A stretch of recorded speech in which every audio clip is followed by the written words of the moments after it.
कापूस पिकावरती फुलकिडे म्हणजे थ्रिप्सचा अटॅक खूप मोठ्या प्रमाणात दिसतो ऑगस्ट महिन्यामध्ये.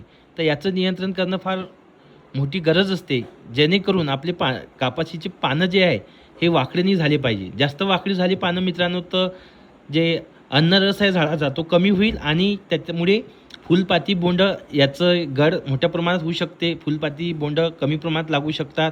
कापसाचं उत्पादन घटू शकते 20 ते 30% प्रति एकर.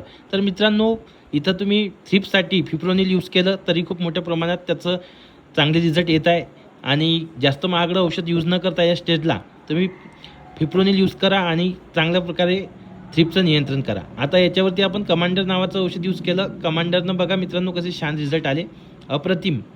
तर अशा प्रमाणात तुमची कपाशी असेल, अशी जर कंडिशन असेल तर तुम्ही कमांडर यूज करा, छान रिझल्ट येतो. बघा पूर्ण सिरीज बाय सिरीज दिसत आहे कापूस.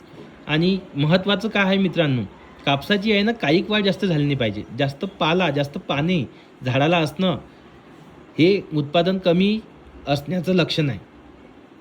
तसंही कापूस पिकाला अतिरिक्त जास्त मोठ्या प्रमाणात पानं असतात. तुमच्या कापूस पिकाची पानं मोठे टपोरे आणि आकाराने मोठे असले तर मित्रांनो तिथं पूर्ण ताकद झाडाची त्या पानामध्येच चालली जाते. जे अन्नद्रव्य आहे, सूक्ष्म अन्नद्रव्य आहे, जे मुख्य अन्नद्रव्य आहे ते मोठ्या प्रमाणात पान विकसित होण्यातच लागते.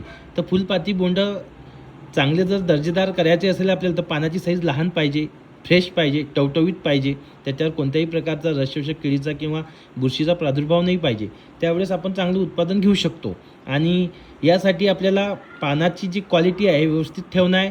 कीड रोग यापासून त्याचं नियंत्रण कसं करता येईल, त्या पानाचं कसं संरक्षण करता येईल या गोष्टीकडे तुम्ही लक्ष दिलं गेलं पाहिजे, जेणेकरून आपल्याला उत्पादन चांगलं मिळेल. तर बघा कशी सिरीज लागली, कसे फुलं लागले, कसे बोंडात रूपांतर